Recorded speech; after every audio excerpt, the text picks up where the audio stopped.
Hi guys, welcome to our daily encounter. In John chapter 12, in verses 27 and 28, this is what the Lord says in connection to what he was experiencing and a prayer that he offers to God. He says, "Now my soul has become troubled, and what shall I say? Father, save me from this hour? But for this purpose I came to this hour. Father, glorify your name." Here we learn a lot about Jesus, and we learn a lot about ourselves in the way that we can respond to these times in which our soul becomes troubled. And one of the most significant things about these verses is the very fact that Jesus' soul was troubled. Jesus' soul was troubled. His inward self was disturbed by the fact that he was about to endure the cross.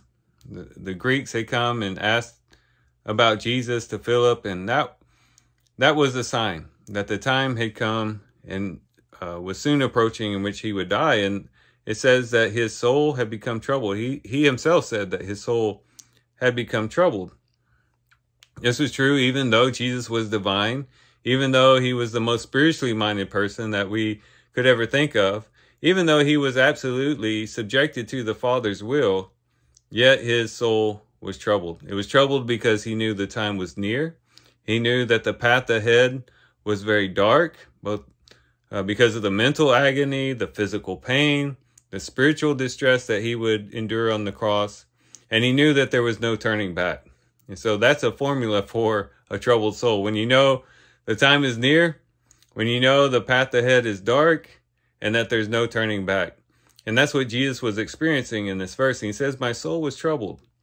And we have to recognize the fact that sometimes our soul is troubled. Maybe it's because of the death of a loved one. Maybe it's because of financial fears that we have. Maybe it's because of sickness that we have to endure, or the sickness of loved ones. Or maybe it's our own impending death, similar to what Jesus was experiencing. But our soul becomes troubled. Maybe even in connection to our faith. We lose relationships. Maybe we lose our job. Maybe we lose our life, or maybe we become imprisoned because of our faith. Even then, our soul can become troubled, much like Jesus. And so we should never feel guilty when our soul becomes troubled, whenever we become distressed within. Jesus experienced that, and we will experience it too. It's a part of being human. And we should never judge other people who have a distressed mind. Again, it's all a part of being human. It's a part of the human experience. But Jesus here doesn't let the troubled soul cause him to drift away from his Father and from his true purpose. In the midst of this troubled soul, he says, "What shall I say?" What should I say in response to this? Lord, save me from this hour. Should my desire just be for self-preservation to get me out of the situation? What should be my prayer in this situation? And that's the question that we can ask ourselves. What should be our prayer when our soul is distressed, when our soul is troubled? What is it that should be our true desire? Just simply to save ourselves? What should be our true desire? Well, the greatest desire that we can have is that God's name be glorified. There's no greater desire than that God be glorified. Jesus stated, "Father, glorify your name." After thinking about what he should say, that's what he came up with. Father, glorify your name. And there's no greater statement he could have made in response to his troubled soul than this: Father, glorify your name. It demonstrated his submission to God's will. It also demonstrated the desire, the highest desire of the human heart, and that is that God's name be glorified. And this should be our greatest desire as well when our soul is troubled, even above having merely the situation fixed. Our ultimate and absolute goal should be that he would be glorified. If you think about it, this is what our whole lives should be about. In 1 Corinthians chapter 6 and verse 20, it says that we should glorify God in everything. We've been bought with a price. Therefore, we should glorify God in these bodies. And in chapter 10 and verse 31 of 1 Corinthians, we're told in all that we do, we should be glorifying God. And this would include our sufferings as well, especially when our minds become distressed. We say, well, how can God's name be glorified in my sufferings? It doesn't seem like these sufferings that I'm enduring could in any way glorify God, but they can. There are ways in which even the most difficult moments can glorify God. He can be glorified in answering the prayer. Maybe we go to the Lord and we do pray, Lord, deliver me. This is too hard for me. I'm weighed down with this problem. Lord, deliver me. Help me in this situation. And he answers the prayer.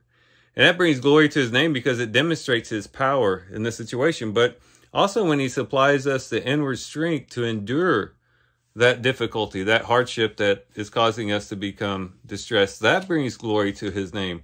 If not to anyone else, to ourselves. We glorify him for the strength that he supplies. But also our distressing moments can glorify him through demonstrating his wisdom and the way that things work out in the end. It might be that today we don't understand why we're going through what we're going through. The situation seems chaotic. It seems random. It seems disconnected. But then as we travel through it and as we get to the other side of it, we look back and we glorify his name because we see the wisdom that was there. That even though it was hard on us, it helped us and it brought out the better good, either by building character within us or by fixing some unseen situation that would later come up. The list could go on. But when we look back and we see how everything worked out for the better because of that distressing moment, then his name is glorified.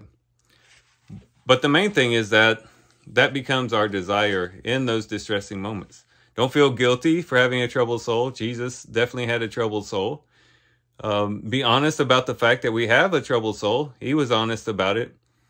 But to pause and say, you know what should be my highest desire in this situation? With Christ, it was that God's name would be glorified.